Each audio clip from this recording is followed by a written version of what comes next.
What is going on, guys? DBG, and today we're going to be talking about the worst game mode in NBA 2K23 Myteam. Game mode that I just didn't even play.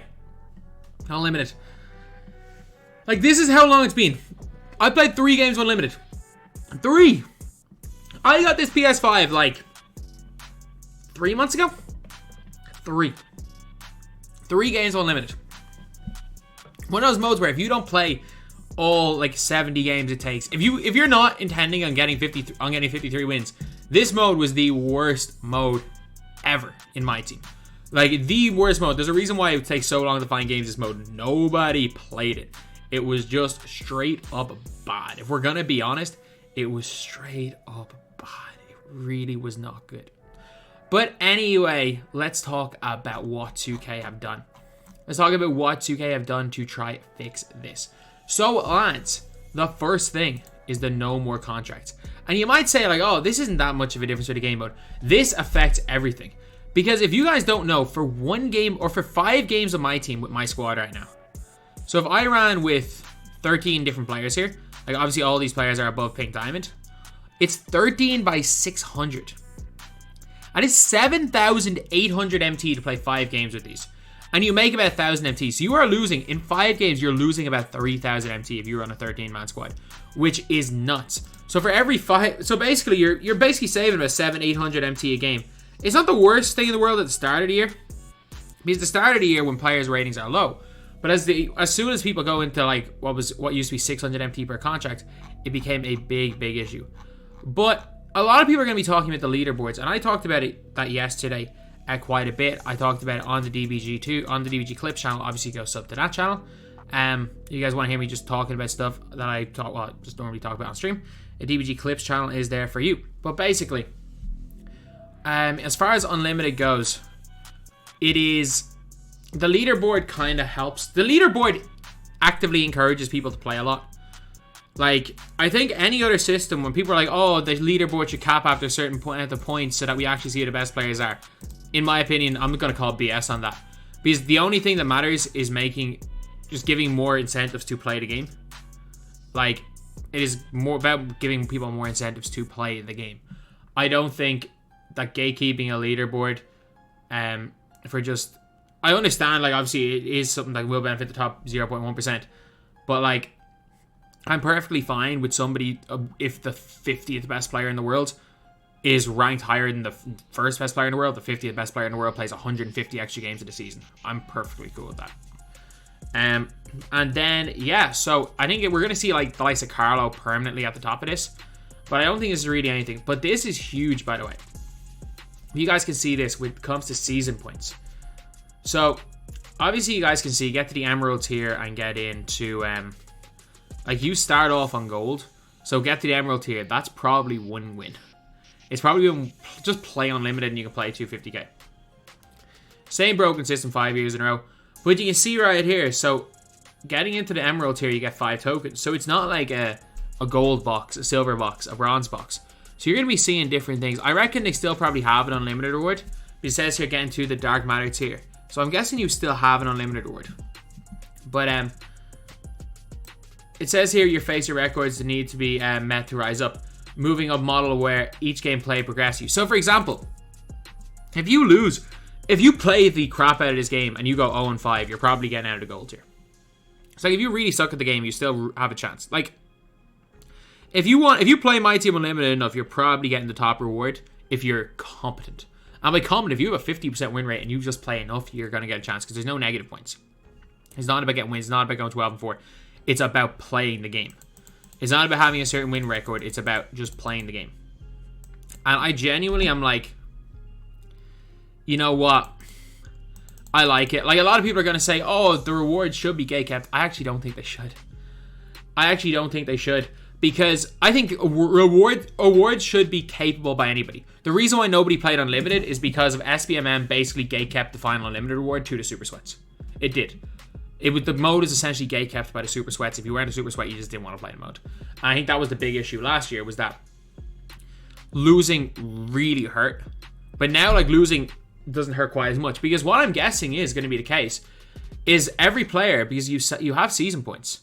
And if you judge anything by the last time they had a leaderboard, your opponent's season points actually factored in to how many points you got. So it's not going to be 100 points for a win, 25 points for a loss. Just simply not going to be that.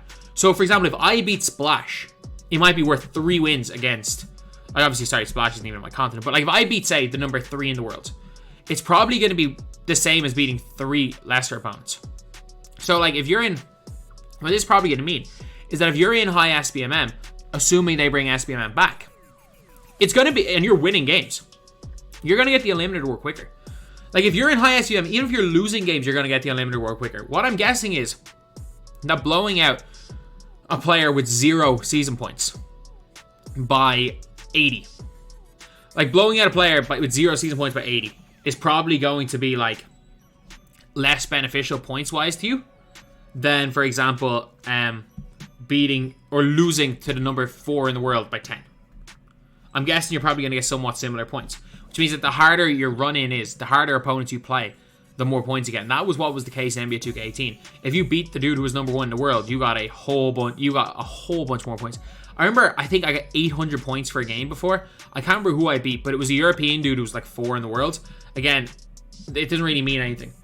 So as far as the leaderboards go, are we going to see Ty at the top of the leaderboard, Splash number 2, Jin number 3, trying to think who's good, Swaggy 4, whoever, it's probably going to be like JB and those type of dudes. Those kids are just gods at this game. And we're going to see a lot of them up the top. Do I think we see those guys near the top? Maybe like the kids. I don't think we see the likes of Ty and Splash who are spending a lot of time on content. I think you're going to have to actively try to sweat Unlimited. So like the actual sweats of this game, the guys who are looking to win 250 are going to be only scrimming against each other. And obviously they don't count for Unlimited points. But what I do think is going to happen is you're going to see the likes of Carlo, who just no life Unlimited, at the top of the leaderboard. So the big problem that some people have is like, oh, it's going to be terrible players up the top. And I think if you're talking like terrible compared to Ty, maybe. But I think we see guys that are like borderline 250 qualifier level players that are known as Unlimited sweats. So like there are certain guys, like if you're in Europe, you guys know that the __ answer played Unlimited every minute of every day for like the first half of the year. That guy, even though he's probably the 50th best player in Europe, would probably be ranked in the top 3 in Europe because he just plays all day, every day. But I think that's fine. I would rather see 2K bring in a leaderboard which incentivizes people playing the game more than gatekeep it to like the top same 7 or 8 guys. I would rather 2K piss off the 17 comp players in the world. Obviously a severe exaggeration, but the number of actual comp players is not over 100. Even though this game sells literally millions of copies. I would rather 2K piss off those 100 people and not make an entire leaderboard to appease them and build a game mode to appease the other like million people. So like last year the game mode was great. Unlimited was great for those top 300 players in the world. It was fine for like 300 to about 3,000 or 4,000 in the world. And if you were anything worse than like the 4,000th best player in the world, Unlimited sucked.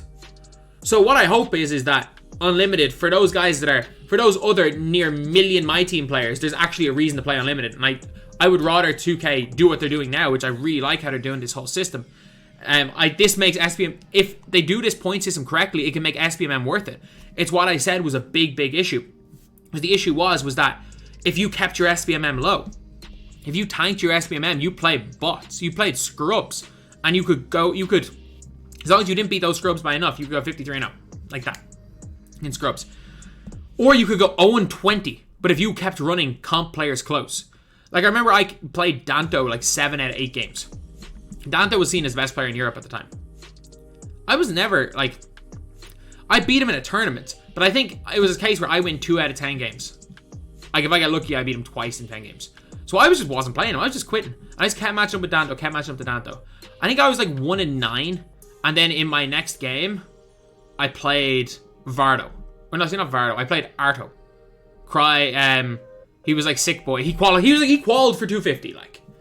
And I was 1-8, and I faced off against him. So like that was kind of the problem with SBMM, was that because it was records, if you were say 10-10 against the best players in the world, it made no difference than if you were 10-10 against scrubs. So like a really good player could have the exact same record as a really bad player just because of the SBM, because of what bracket they were in SBMM. And at least with this, if they do it right, higher SBMM equals higher points. Sure, your record might not be as good. You might see guys with being in the dark matter tier, for example, 35 and 20, and in the dark matter tier. And you might see other guys 75 and 12, not in it. But all that means is that the dudes who were 35 and 20 played harder opponents than the guys 75 and 12. Like, if it's very obvious how the leaderboard works, higher points you're playing against equals more points, and close blowouts against higher opponents is more point losses, close losses get you more points. Then, once we understand how it works, I think it's going to work really well. And I really like this point system. It's so much better than the records. It not only incentivizes people to play, they get something that they're losing, as well as that it incentivizes the mid-level players. SBMM was fine for the top of the top, and it was fine for the bottom of the bottom. Everyone in the middle got killed by Unlimited the last 2 years. However, this year, I do feel like they've made it better for that middle ground. As well as that, obviously, a vault after each game. I don't think it's going to be the biggest thing in the world. I'm cool with getting 1 token after every game. I really couldn't care less. If they wanted to do it like limited and lowered the minutes to 4-minute quarters, I'd be even happier, but I don't think that's going to happen. So yeah, that's the video. Thank you guys for watching. Please like, comment, and subscribe.